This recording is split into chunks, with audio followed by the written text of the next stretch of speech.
Hello friends, welcome to my YouTube channel घटनाचक्र पूर्वालोकन भारतीय इतिहास की वीडियो सीरीज़ में आज की वीडियो मौर्य काल संबंधी जो क्वेश्चंस पूछे गए हैं उसके बारे में है। इससे पहले हम समरी देख चुके हैं तो स्टार्ट करते हैं। पहला क्वेश्चन है कि प्रथम भारतीय साम्राज्य स्थापित किया गया था। तो ये हमने देखा था जब हम समरी पढ़ रहे थे कि जो प्रथम भारतीय सम्राट था या फिर प्रथम भारतीय साम्राज्य स्थापित किया गया था वो चंद्रगुप्त मौर्य द्वारा किया गया था, जो कि मौर्य वंश का पहला शासक था। ठीक है। नेक्स्ट है कि भारत में पहले साम्राज्य की स्थापना किस शासक के द्वारा की गई थी। सेम क्वेश्चन है, बस थोड़ा घुमा के पूछा। निम्नलिखित में से कौन सा सबसे पुराना राजवंश है? तो मौर्य। जिसके ग्रंथ में चंद्रगुप्त मौर्य का विशिष्ट रूप से वर्णन हुआ है तो वो है विशाखदत्त। ठीक है। तो विशाखदत्त की कौन सी रचना? मुद्रा राक्षस। और इसकी अन्य दो रचना भी थी जिनमें से एक था देवी चंद्रगुप्तम, है ना, और दूसरी वाली जो थी वो हमें अभी तक प्राप्त नहीं हुई है। तो विशाखदत्त कृत मुद्रा राक्षस से चंद्रगुप्त मौर्य के विषय में विस्तृत सूचना प्राप्त होती है। इस ग्रंथ में चंद्रगुप्त को नंदराज्य का पुत्र माना गया है। मुद्रा राक्षस में चंद्रगुप्त को वृषल या कुलहीन भी कहा गया है।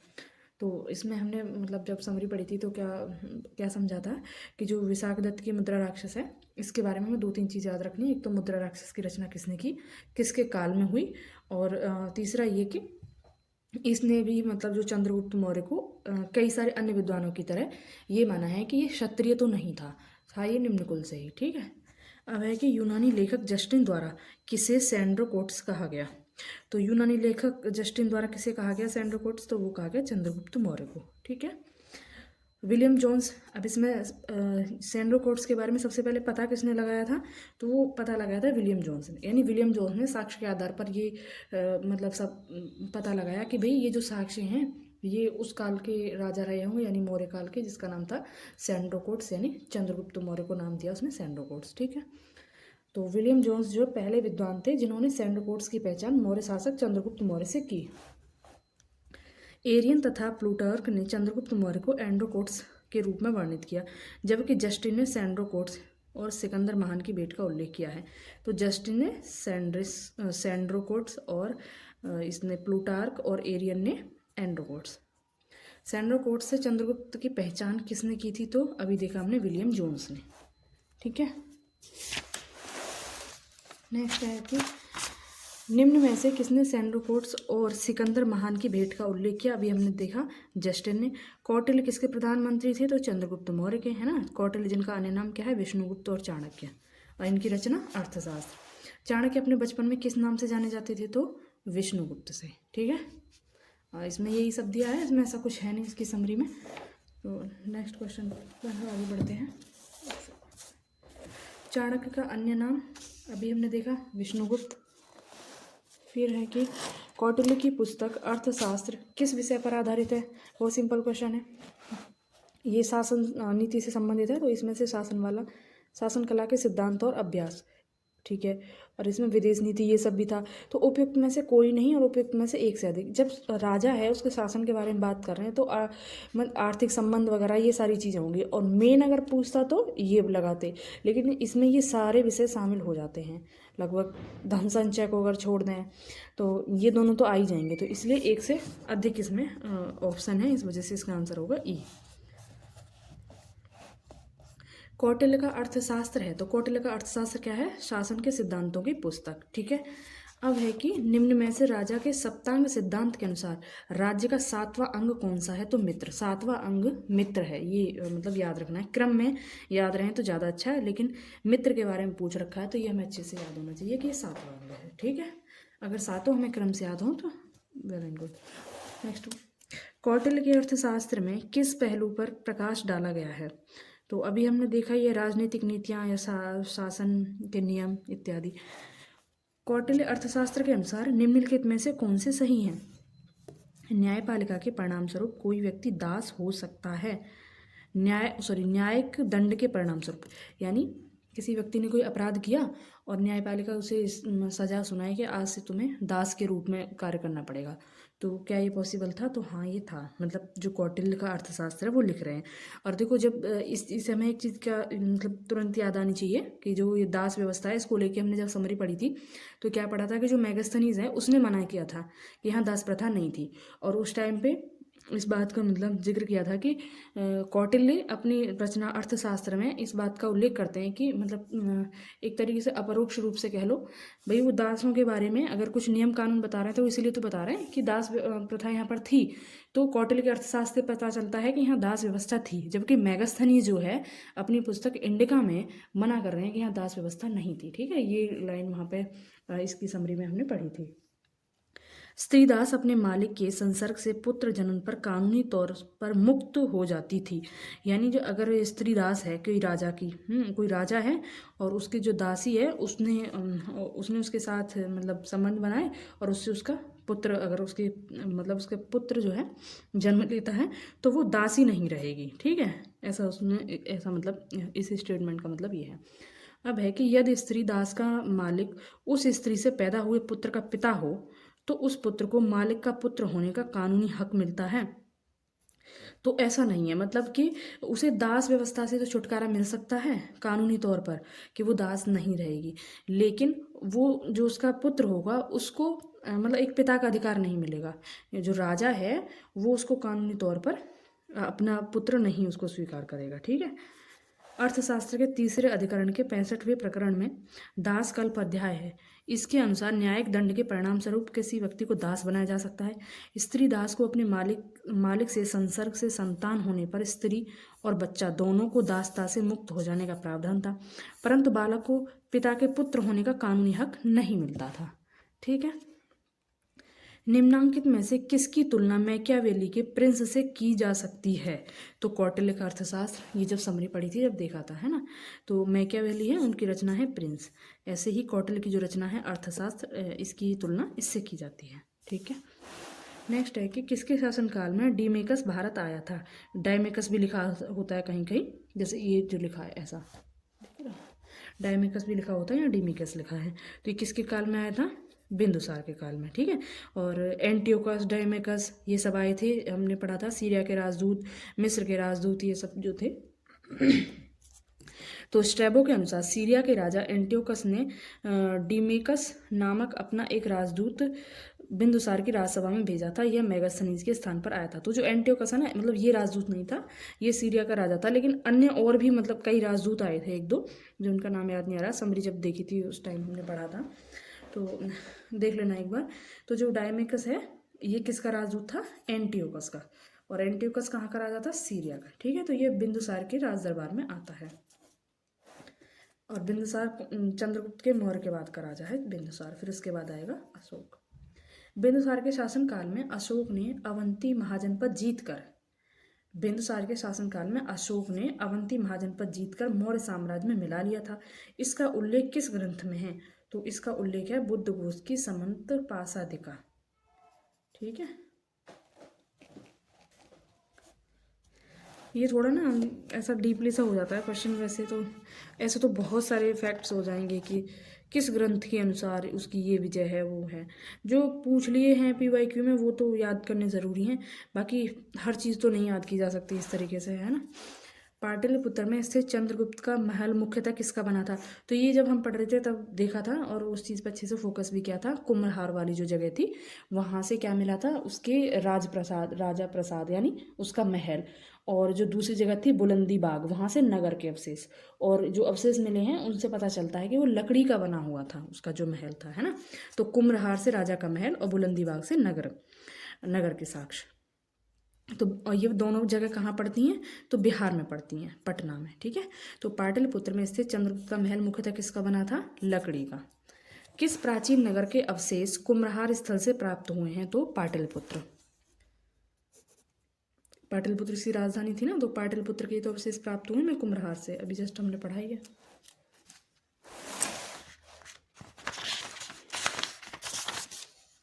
बुलंदी बाग प्राचीन स्थान कहाँ पे था? तो पाटलिपुत्र। निम्नलिखित में से किस मौर्य राजा ने दक्कन की विजय प्राप्त की थी? तो चंद्रगुप्त ने, है ना। चंद्रगुप्त जब हम देखते हैं कि जो स्थूलभद्र थे और भद्रबाहु थे, उनमें से जब भद्रबाहु साउथ में चले जाते हैं, अकाल पड़ता है जब, और अकाल कब आता है? वो भी मौर्य काल में ही आता है, चंद्रगुप्त मौर्य के समय में। तो उसी टाइम मतलब चंद्रगुप्त का भी साउथ में जाने का प्रमाण मिलता है, और साउथ में चंद्रगुप्त ने विजय भी प्राप्त की थी। ठीक है, दक्कन की विजय। मौर्य साम्राज्य के संस्थापक चंद्रगुप्त मौर्य ने दक्षिण भारत की विजय प्राप्त की थी। इस संदर्भ में अशोक के अभिलेख, जैन एवं तमिल साक्ष्यों से जानकारी प्राप्त होती है। दक्षिण भाग के अनेक स्थलों में अशोक के अभिलेख प्राप्त हुए हैं, किंतु अशोक ने एकमात्र कलिंग विजय ही की। अतः ऐसी स्थिति में दक्षिण में विजय का श्रेय हमें चंद्रगुप्त मौर्य को ही देना पड़ेगा, क्योंकि बिंदुसार की विजय अत्यंत संदिग्ध है एवं इतिहास में उसे एक विजेता के रूप में स्मरण नहीं किया जाता। जैन एवं तमिल साक्ष्य भी चंद्रगुप्त मौर्य की दक्षिण विजय की पुष्टि करते हैं। मालवा, गुजरात एवं महाराष्ट्र के शासक ने पहली बार जीता तो चंद्रगुप्त मौर्य ने, क्योंकि देखो मालवा, गुजरात, महाराष्ट्र ये 3 नाम क्यों दिए हैं, क्योंकि जैसे गंगा दोआब वाले क्षेत्र में जो शासक हो रहे थे, जैसे मगध साम्राज्य था, तो ज़्यादातर जो बड़े साम्राज्य कहाँ हो रहे थे, गंगा यमुना दोआब में, क्योंकि यहाँ पे कृषि अच्छी होती थी, सरप्लस होता था, तो व्यापार वाणिज्य भी होता था। लेकिन यहाँ के जो राजा हैं वो लास्ट में इधर पश्चिम में कहाँ तक पहुँच जाएंगे और इधर दक्षिण में कहाँ तक पहुँच जाएंगे, तो ये मायने रखता है कि अंतिम सीमा कहाँ तक फैला रहे हैं। तो मालवा हो गया इधर साइड और गुजरात हो गया इधर साइड, और मतलब थोड़ा बीच से में महाराष्ट्र हो गया इस साइड। ठीक है, इस तरीके से अगर मैप देखें तो इस वजह से ये एक तरीके से इनकी मतलब सीमा निर्धारित कर रहे हैं, जिस साइड अभी तक ये जो उत्तर के यहाँ के जो राजा थे गंगा यमुना दोआब वाले, वो यहाँ तक नहीं पहुँच पाए थे, तो चंद्रगुप्त मौर्य यहाँ पहुँचता है। ठीक है, इस वजह से ये मालवा, गुजरात और महाराष्ट्र 3 लोकेशन इंपॉर्टेंट हो जाती हैं, क्योंकि इस तरीके से ये सीमा निर्धारित कर रही हैं, है ना। अभिलेख, जिससे यह प्रमाणित होता है कि चंद्रगुप्त का प्रभाव पश्चिम भारत पर था, यानी चंद्रगुप्त का प्रभाव पश्चिम भारत पर था। ये कौन सा अभिलेख, हमने कई बार पढ़ा था, रुद्रदामन का जूनागढ़ अभिलेख, जो कि वहाँ पे सिंचाई के बारे में एक नहर खुदवाई गई थी। चंद्रगुप्त मौर्य का कोई राज्यपाल था, स्थानीय राज्यपाल, यानी वहीं का राज्यपाल गिरनार का, उसने वहाँ पे नहर खुदवाई थी। तो इससे पता चलता है कि चंद्रगुप्त मौर्य का शासन वहाँ तक था, है ना। तो इसमें अभिलेख, वही अभिलेख पूछा जिस अभिलेख से हमें ये पता चलता है, तो वो अभिलेख हो गया हमारा रुद्रदामन का जूनागढ़ अभिलेख। अब है कि गुजरात चंद्रगुप्त मौर्य के साम्राज्य में सम्मिलित था, यह प्रामाणिक होता, इससे क्वेश्चन है। सेल्यूकस, जिनको अलेक्जेंडर द्वारा सिंध एवं अफगानिस्तान का प्रशासक नियुक्त किया गया, उसको किस भारतीय राजा ने हराया, यानी अलेक्जेंडर, जो कि सिकंदर कहते हैं दूसरा नाम, तो जो सिकंदर है उसने सेल्यूकस को सिंध एवं अफगानिस्तान का प्रशासक नियुक्त किया था। जब सिकंदर आया था तो वो सिंधु नदी से इस पार तो नहीं आ पाया था, लेकिन इस साइड अफगानिस्तान की साइड तो उसने क्षेत्रों को विजय किया था। तो विजय करने के बाद में सिकंदर तो वापस चला जाता है, लेकिन इस जगह वो अपने प्रशासक छोड़ जाता है ना। तो अफगानिस्तान और सिंध में वो सेल्यूकस को छोड़ता है कि मतलब तुम यहाँ का प्रशासन संभालोगे। तो सेल्यूकस को किसने हराया था, तो चंद्रगुप्त ने, है ना, क्योंकि चंद्रगुप्त के समय तक तो सिकंदर जा चुका था, और सिकंदर जो आया था वो नंद वंश के काल में आया था, जो धनानंद जो था लास्ट वाला, जिसको चंद्रगुप्त मौर्य ने गद्दी से हटाकर या फिर मतलब उसको मारकर मौर्य वंश की स्थापना की थी, है ना। तो चंद्रगुप्त मौर्य के समय में कौन होता है, सेल्यूकस, जिसको चंद्रगुप्त ने हराया। चंद्रगुप्त मौर्य ने सेल्यूकस को किस वर्ष में पराजित किया, तो ये 305 ईसा पूर्व में।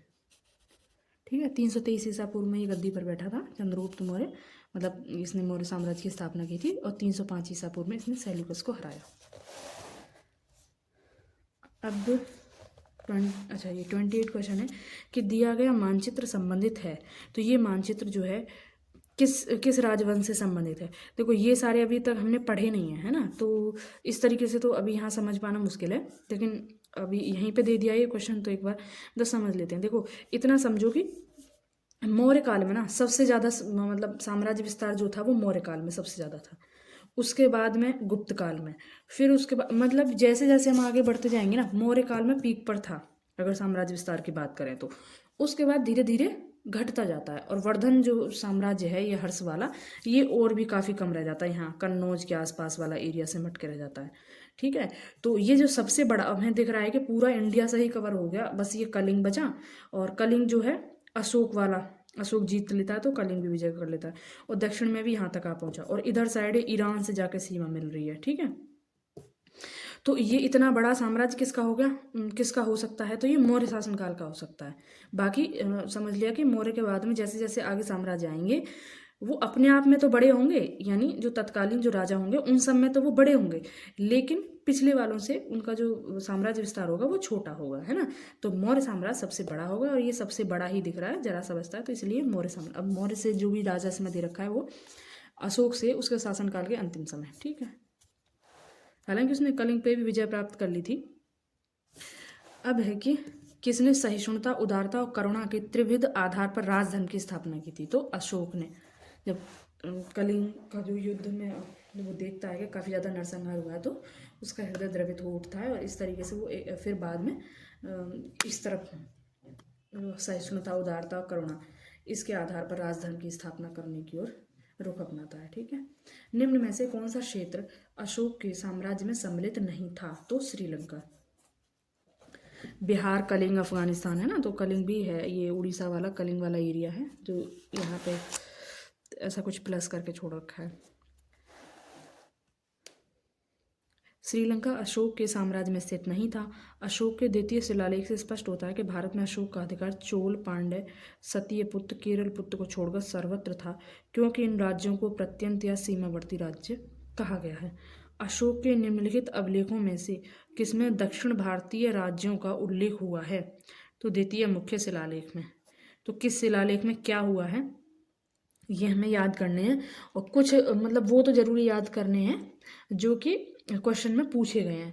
इन्हें मैं एक बार में करा दूंगी, अशोक के जो सारे शिलालेख हैं किसमें क्या इंपॉर्टेंट है, ये मतलब जगह जगह बिखरा हुआ है तो ऐसे याद होगा नहीं, एक बार में मैं करा दूंगी जब ये चैप्टर कंप्लीट हो जाएगा, ठीक है। भारत का प्रथम अस्पताल एवं औषधि बाग निर्माण कराया था? तो अशोक ने। मतलब ये थोड़ा सा कैसा काम लग रहा है, लोकहित वाला है ना, जो लोगों की समस्याओं को समझता हो, थोड़ा सा द्रवित हृदय रखता हो, इस टाइप का कोई राजा होगा वही कार्य कराएगा। अब इसमें पूछा है प्रथम, तो उससे पहले तो जो राजा थे वो आपस में लड़ते ही रहते थे, उनका साम्राज्य ठीक से वो स्थापित ही नहीं हो पाता था। तो मौर्य काल से हम देखते हैं एक बड़े साम्राज्य की स्थापना होती है, और मौर्य काल में कौन सा राजा ऐसा लगता है जो सबसे पहले ये काम कराएगा? तो अशोक ही होगा, है ना, क्योंकि अशोक के बारे में इतना तो हम जान ही गए हैं कि वो कलिंग युद्ध के बाद में एकदम से चेंज हो गया था। अशोक ने बौद्ध होते हुए भी हिंदू धर्म में आस्था नहीं छोड़ी, इसका प्रमाण है? तो देवनाम प्रिय। तो देव देवता ये सब किस में देव उसमें आता है, मतलब हिंदुओं में, तो देवनाम प्रिय का हो गया कि देवताओं का प्रिय, ठीक है। तो ये उपाधि जो है ये हमें क्या बता रही है कि अशोक जो है बौद्ध धर्म अपनाते हुए भी हिंदू धर्म में आस्था नहीं छोड़ रहा, ठीक है। नेक्स्ट है कि निम्नलिखित में से किस स्रोत में अशोक के राज्यकाल में तृतीय बौद्ध संगीति होने का उल्लेख मिलता है? तो तृतीय बौद्ध संगीति हुई थी, ऐसा उल्लेख हमें कहाँ से मिलता है? तो दीपवंश और महावंश से।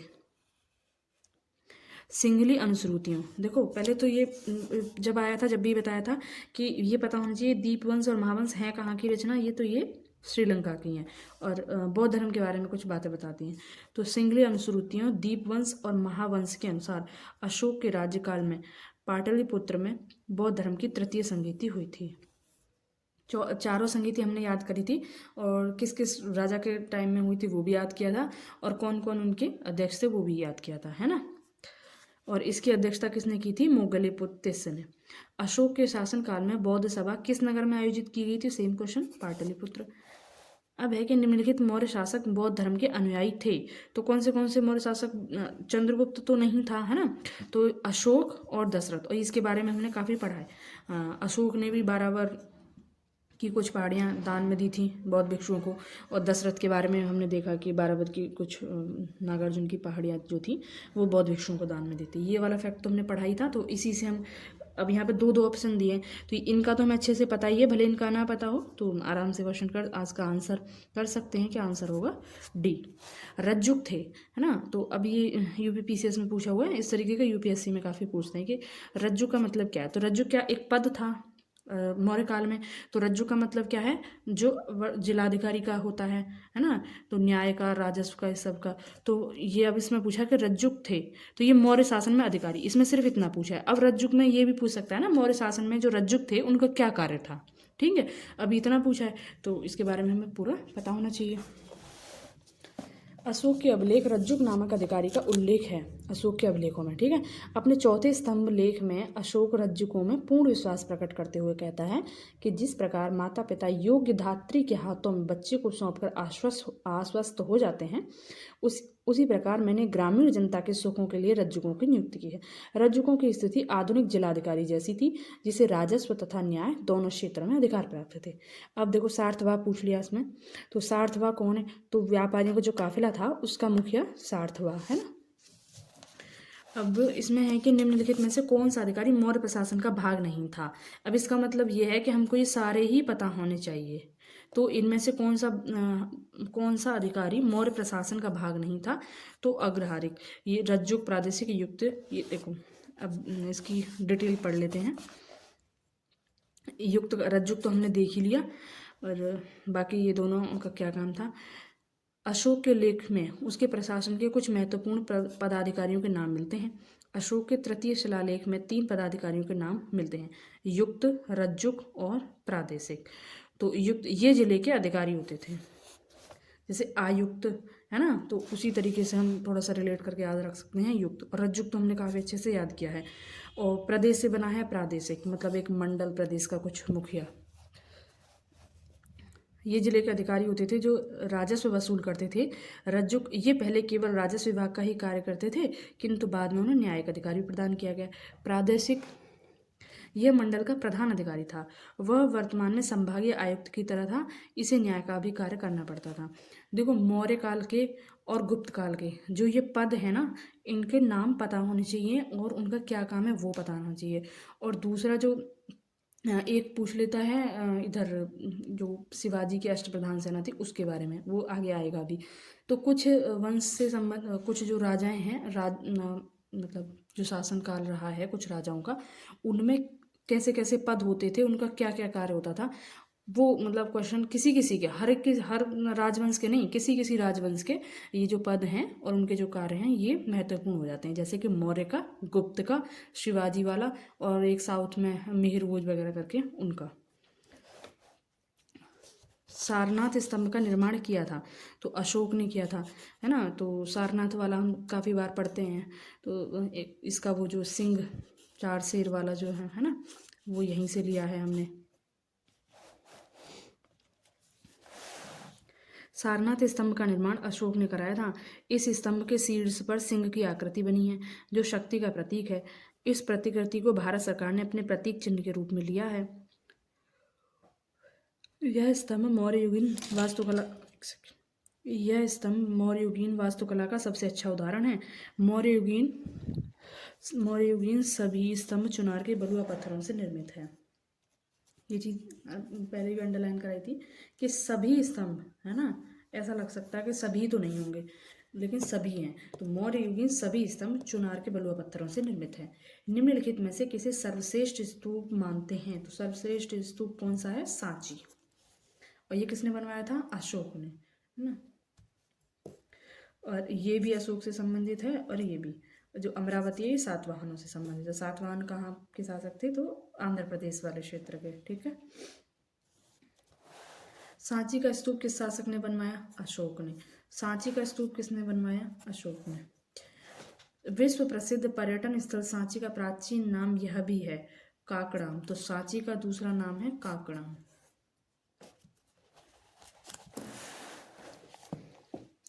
बाकी इसमें कुछ नहीं दे रखा, क्वेश्चन भी यही है कि सांची का प्राचीन नाम क्या है, तो इतनी बड़ी डिटेल पढ़ने कोई मतलब नहीं है। अब इधर मतलब मिलान के लिए दे रखा है कि ये स्तूप और मठ दे रखे हैं, और ये जगह पूछ रखी है कहाँ कौन सा है। तो ये कौशाम्बी में घोषितराम विहार या फिर घोषितराम मठ बोल देते हैं। तो ये क्या है? ये विहार है ना, जहाँ पे भिक्षु रुकते थे, और स्तूप जहाँ पे पूजा होती है। तो कौशाम्बी में है रानाभर स्तूप, सॉरी कुशीनगर में है रानाभर स्तूप, और सारनाथ में है धमेक स्तूप, श्रावस्ती में है सहेत महेत, ठीक है। ये याद होने चाहिए ना, इनको पूछ लेता है, अच्छे से रटे होने चाहिए ये। तीर्थ यात्रा के समय सम्राट अशोक निम्नलिखित स्थानों पर गए थे। तो लुम्बिनी का हमें बहुत अच्छे से पता है, लुम्बिनी गए थे। किसकी, अशोक का पूछा है ना। और यहाँ पे भी बोध गया में भी गए थे, गया। तो इन दोनों का तो मैं अच्छे से पता है, पहला और चौथा। तो जहाँ पहला और चौथा यहाँ भी आ रहा है, यहाँ भी आ रहा है। और ये जो है ना सारनाथ में गए थे, तो इसका आंसर इस बात को देख लेते हैं बाद में। अच्छा, इसमें क्रम से पूछा है क्या। सम्राट अशोक निम्नलिखित स्थानों पर गए तो उन्होंने किस मार्ग का अनुगमन किया, नीचे दिए गए कुछ सही उत्तर। इसमें क्रम भी लगाना है कि किस जगह किस, मतलब कौन किस जगह पे पहले गए, किस पे बाद में गए। बड़ा टफ क्वेश्चन है इस हिसाब से देखे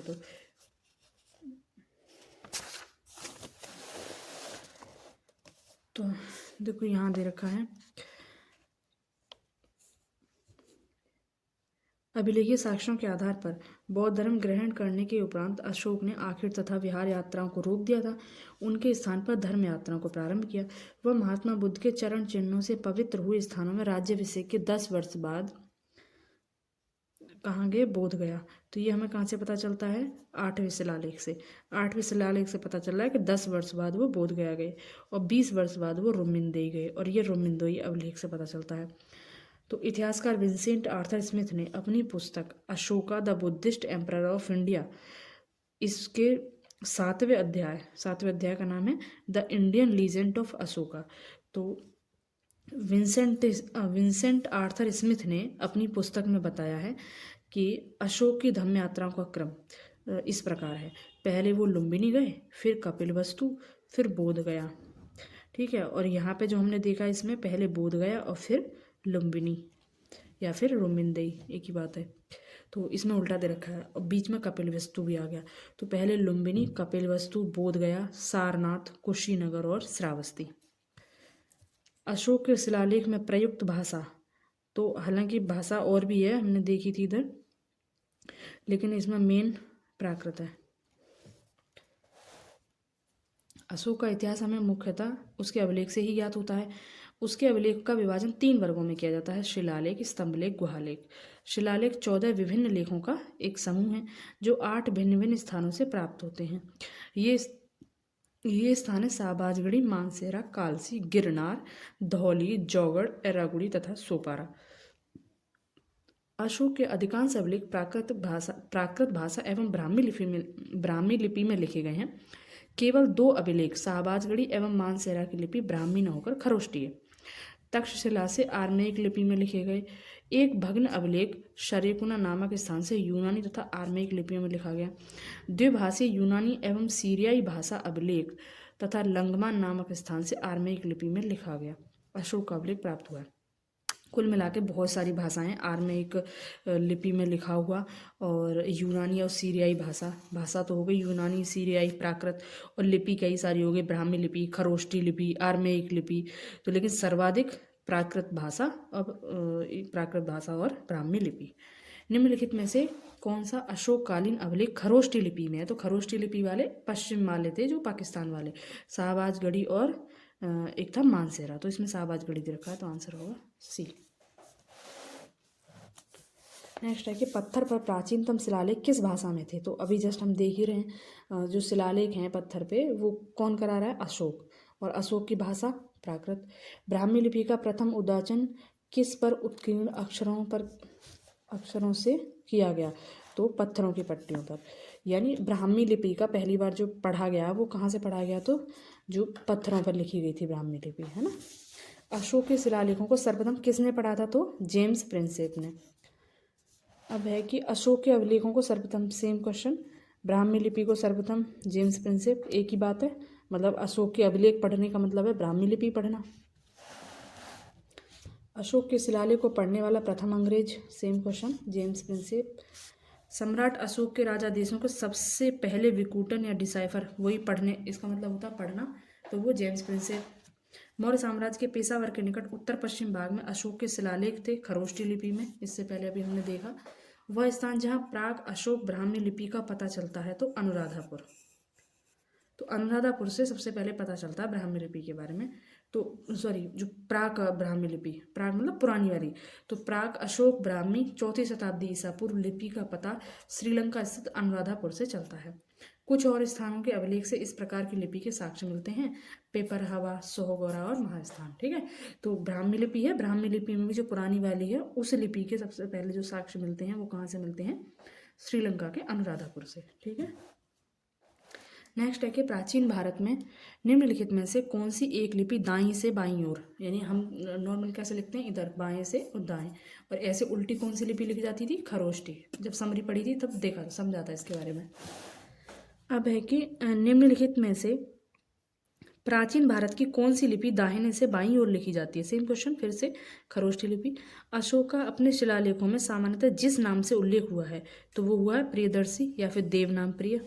और कुछ जो हैं जहाँ से उनके नाम के बारे में पता चलता है, और ऐसे हमें कुछ अभिलेख पता होने चाहिए, जैसे मास्की है, नेतुर है, और एक और, मतलब 4 थे कुल मिला के।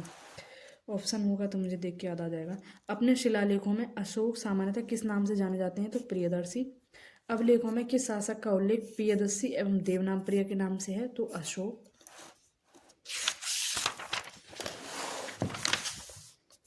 निम्नलिखित वक्तव्यों में कौन सा एक वक्तव्य अशोक के प्रस्तर स्तंभों के बारे में गलत है, तो इन पर बढ़िया पॉलिश है।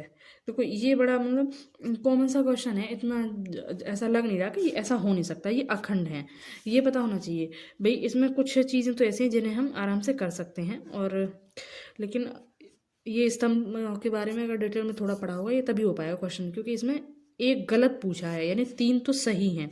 अब ये अखंड है या नहीं ये पता होना चाहिए, तो हाँ ये अखंड है। अखंड का मतलब एक तो होता है पत्थरों को जोड़ जोड़ कर स्तंभ बनाना, एक होता है कि ये बड़ी सी चट्टान थी और इसको ऐसे करके काटा और एक पूरा का पूरा एक स्तंभ निकाल लिया, तो इसका मतलब हो गया ये अखंड। तो अशोक के जो स्तंभ हैं वो कैसे हैं, अखंड।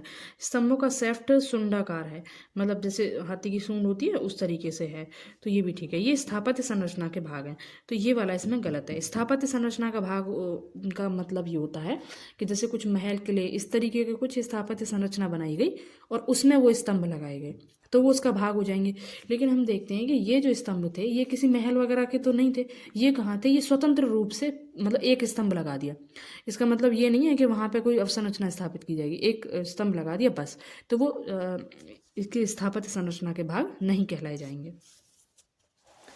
निम्नलिखित में से किस उभारदार मूर्ति शिल्प बोलते हैं रिलीफ स्कल्पचर, तो किस उभारदार मूर्ति शिल्प शिलालेख में अशोक के प्रस्तर रूप चित्र के साथ राण्यो अशोक नाम लिखा मिला, तो वो कंगनहल्ली से। ठीक है, तो कंगनहल्ली से हमें राण्यो अशोक नाम मिलता है, बाकी ज़्यादातर हमें क्या मिलता है, देवनाम प्रिय या फिर प्रियदर्शी।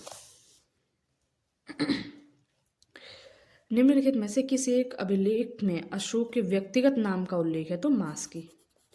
तो और बाकी जो थे 3 और जहाँ पे उसके नाम का उल्लेख है तो वो है गुर्जरा, नेतुर और उड़ेगोलम, ये चारों याद होने चाहिए। यहाँ पे अशोक के नाम का उल्लेख मिलता है, और कंगनहल्ली में राण्यो अशोक लिखा मिलता है।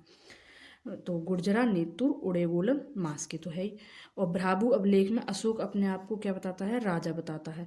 निम्नलिखित अभिलेख, अच्छा कुछ और पूछा है यहाँ पे, निम्नलिखित अभिलेखों में से किस लेख में अशोक नाम उल्लिखित, तो अभी हमने जस्ट देखा मास्की वाला। और रुमिंदेई पता है, रुमिंदेई क्या था, लुम्बिनी वाला, जहाँ से हमें लुम्बिनी जाने के बारे में पता चलता है कि अशोक लुम्बिनी गया था। भ्राबू वाला कि यहाँ पे अशोक स्वयं को मगध का राजा बता रहा है। और 13वां शिलालेख ये कलिंग विजय इत्यादि के बारे में बताता है। निम्नलिखित अभिलेखों में किसमें अशोक का नाम, सेम क्वेश्चन, गुर्जरा, नेतुर, उड़ेगोलम जो हमने अभी पढ़े उन्हीं में से एक हो गया ही। अशोक का रुमिंदेई स्तंभ संबंधित है तो किससे, बुद्ध के जन्म से।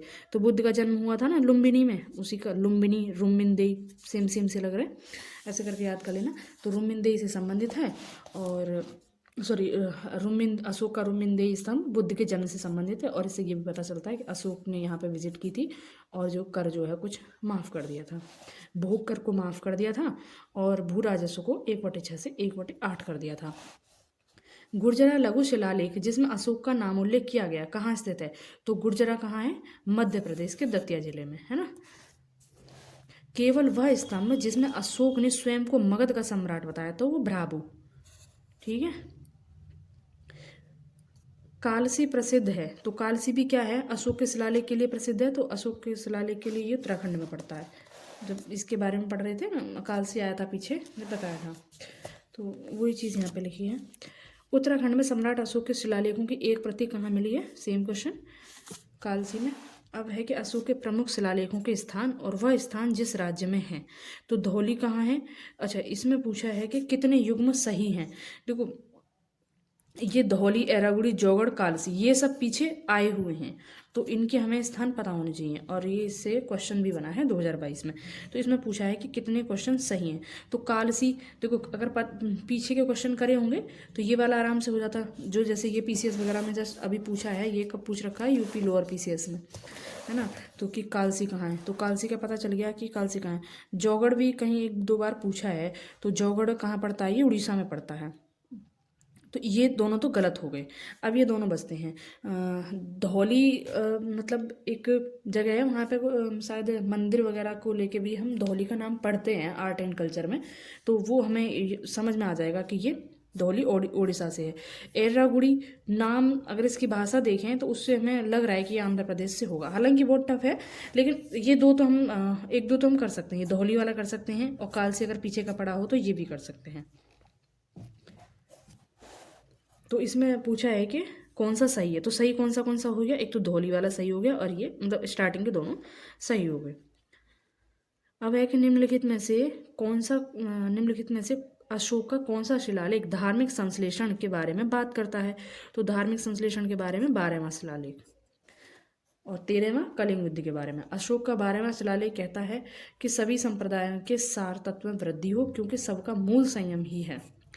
क्योंकि सबका मूल क्या है? संयम ही है। कलिंग युद्ध की विजय तथा क्षतियों का वर्णन अशोक के किस शिलालेख में है? कई बार बता दिया, 13वें में है। कलिंग युद्ध का विवरण 13वें शिलालेख से। किस अभिलेख में कलिंग विजय का विवरण है? तो हाथी गुम्फा अभिलेख में, खारवेल का हाथी गुम्फा अभिलेख।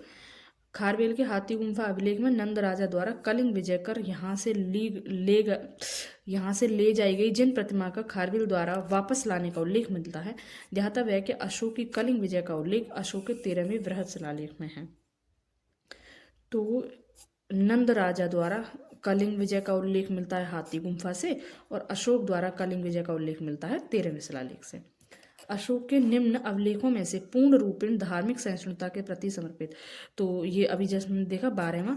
तो ये देखो, ये अभी जो इसमें पूछा है, ये 2000 पीसीएस 2022 का क्वेश्चन है। उससे पहले ये लोअर पीसीएस में 2008 में पूछा हुआ है कि 12वें शिलालेख में धार्मिक सहिष्णुता का क्वेश्चन है, मतलब धार्मिक सहिष्णुता के बारे में बात की गई है। तो ये 2 बार क्वेश्चन, मतलब एक बार लोअर पीसीएस में पूछा है, फिर 2022 में फिर यूपी पीसीएस में पूछा है। और अगर ये पता होगा ना, तो यूपीएससी ने मतलब एक स्टेटमेंट बना के दे रखी है ब्राह्मणों के लिए, मतलब आदर होना चाहिए, ये होना चाहिए, वो होना चाहिए। तो अगर हमने ये क्वेश्चन पढ़े होते तो हम समझ जाते हैं कि ये अशोक ने कहा होगा, वो जो क्वेश्चन है यूपीएससी वाला। लेकिन जब वो क्वेश्चन पूछा गया तब ऐसा लग रहा था कि ये कहाँ से पूछ लिया, हालांकि वो एनसीईआरटी से ही पूछा है, एनसीईआरटी में दे रखा था। अब यही वाला क्वेश्चन है जिसकी बात करी थी। निम्नलिखित में से किस शासक ने अपनी प्रजा को इस अभिलेख के माध्यम से परामर्श दिया कि कोई भी व्यक्ति जो अपने संप्रदाय को महिमा मंडित करने की दृष्टि से अपने धार्मिक संप्रदाय की प्रशंसा करता है या अपने संप्रदाय के प्रति अत्यधिक भक्ति के कारण अन्य संप्रदायों की निंदा करता है, वह अपितु अपने संप्रदाय को गंभीर रूप से हानि पहुंचाता है। तो अगर हमें अशोक के 12वें शिलालेख के बारे में पढ़ा होगा, यूपी लोअर पीसीएस का क्वेश्चन 2008 वाला, तो हम इसे आराम से कर लेंगे। अशोक के जो प्रमुख शिलालेख संगम राज्य के विषय में बताते हैं, तो ये इंपॉर्टेंट हो जाता है कि संगम राज्य के बारे में हमें कहाँ से पता चल रहा है, ठीक है। तो अशोक के दूसरे शिलालेख में दक्षिण भारतीय एवं 13वें शिलालेख में संगम राज्यों चोल, पांड्य, सत्यपुत्र और केरलपुत्र सहित ताम्रपर्णी यानी श्रीलंका, तो ताम्रपर्णी की सूचना, जबकि 13वें शिलालेख में चोल, पांड्य और ताम्रपर्णी का उल्लेख मिलता है। तो 13वां और दूसरा शिलालेख, निम्नलिखित में से किस दक्षिणी राज्य का उल्लेख अशोक के अभिलेख में नहीं है? तो सातवाहन का उल्लेख नहीं है, चोल, सत्यपुत्र और पांड्य इन तीनों का है, अभी हमने देखा, और चौथा केरलपुत्र और 5वां ताम्रपर्णी। टालेमी फिलाडेल्फस जिसके साथ अशोक के राज ने संबंध थे, वो कहाँ का शासक था? तो वो मिस्र का। और आंत्योक सीरिया का था, एंटियोक कह लो, उसने डायमेकस नाम का जो राजदूत भेजा था बिंदुसार के समय में, है ना। तो मौर्य शासक अशोक के 13वें शिलालेख से ज्ञात होता है कि अशोक के 5 यवन राजाओं के साथ मैत्रीपूर्ण संबंध थे, जिनमें अंत्योक या फिर एंटियोक कह लेते हैं, जो कि सीरिया का शासक है। अंत्योक सीरिया का, तुर्मै या तुर्माए, जिसका नाम टालेमी भी है, यानी टालेमी फिलाडेल्फस, ये है मिस्र का। अंतकिनी या फिर एंटीगोनस गोनातास मैसेडोनिया या मकदूनिया का राजा है। मग साइरीन का शासक है। अलेक सुंदर अलेक्जेंडर एपायरस या एपीरस का राजा है। इसमें देखो एक दो याद रख लेना, सारे याद हो जाए तो अच्छा है, बड़े अजीब अजीब से नाम है। अशोक का समकालीन तुर्मै कहाँ का राजा था? तो तुर्मै था मिस्र का। निम्नलिखित में से किस राजवंश के शासकों के सुदूर देशों जैसे सीरिया एवं मिस्र के साथ राजकीय संबंध थे? अभी हम देख ही रहे हैं, तो मौर्य, और मौर्य में भी अशोक। अशोक के धम्म का मूल संदेश क्या है? तो अशोक के धम्म का मूल संदेश क्या है? यही सेम क्वेश्चन है, तो देखो ये भी है कि शांति अहिंसा होना चाहिए, ये भी है, ये भी है, ये भी है, तो सारे हैं, एक से अधिक हो गए। अभय के निम्न में से अशोक के किस अभिलेख में पारंपरिक अवसरों पर पशु बलि पर रोक लगाई गई है? ऐसा लगता है कि यह पाबंदी पशुओं के वध पर थी। तो स्तंभ लेख ये 5वां।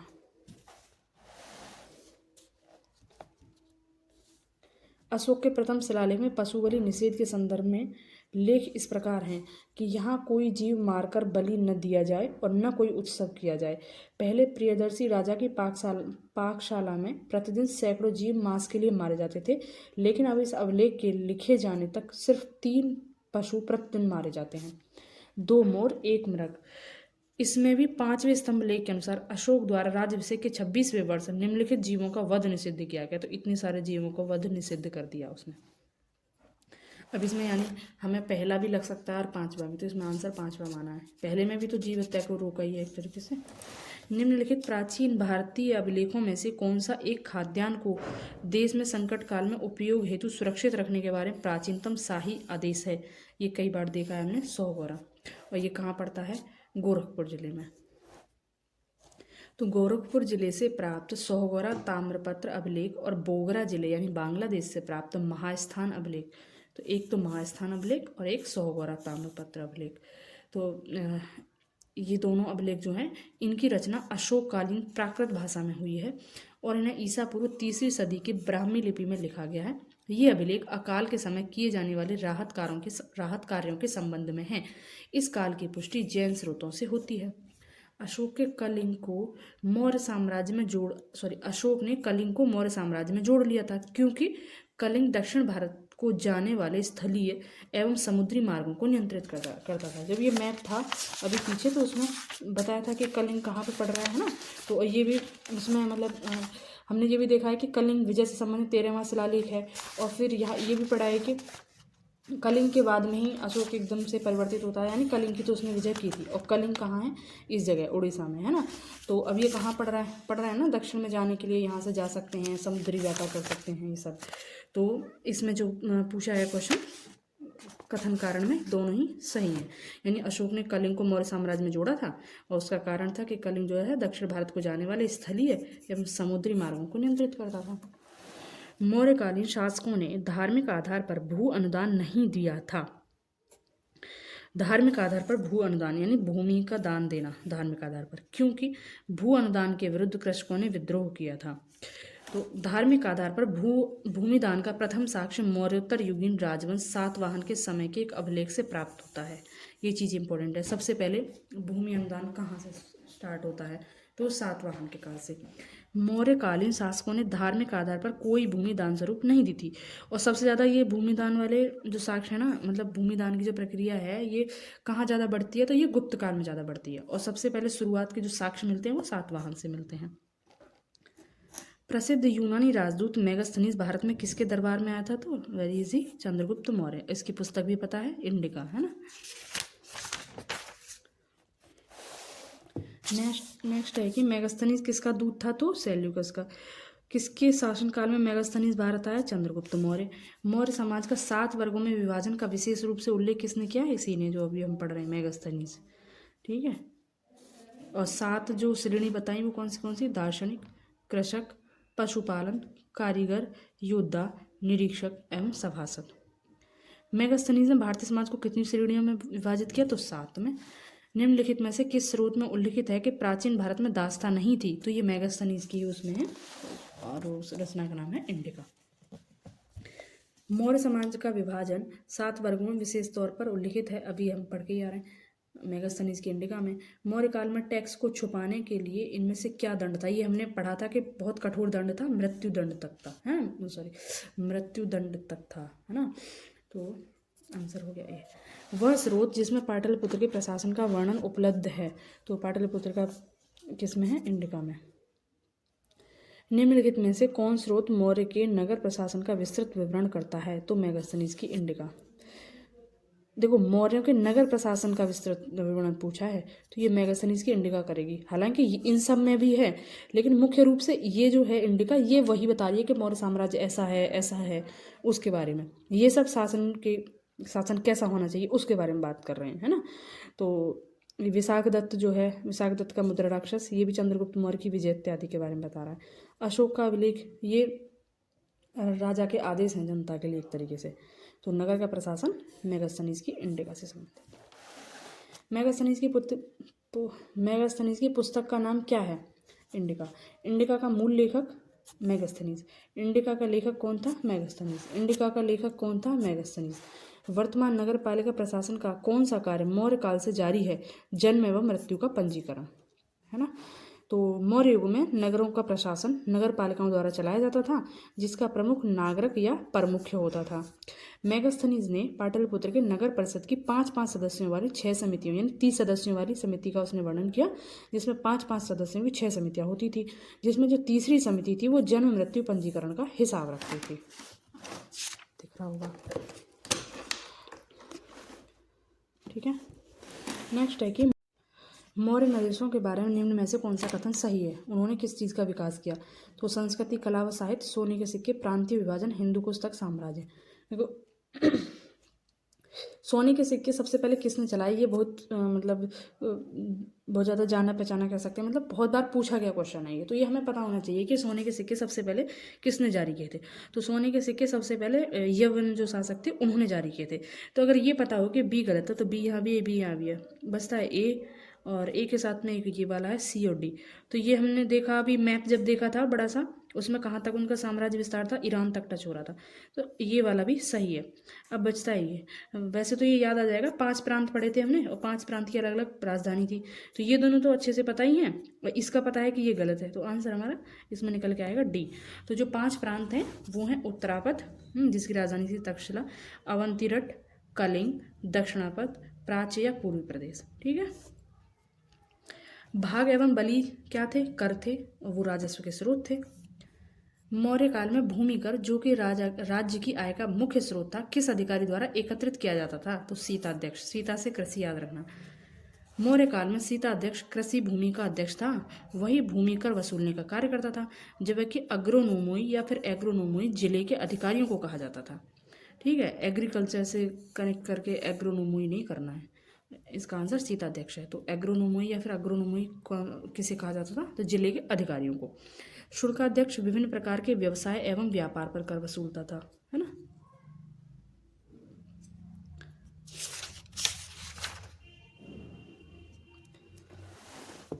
आज की वीडियो इतनी ही, फिर अभी काफ़ी क्वेश्चंस रह गए हैं, नेक्स्ट वीडियो में देखते हैं। Thank you.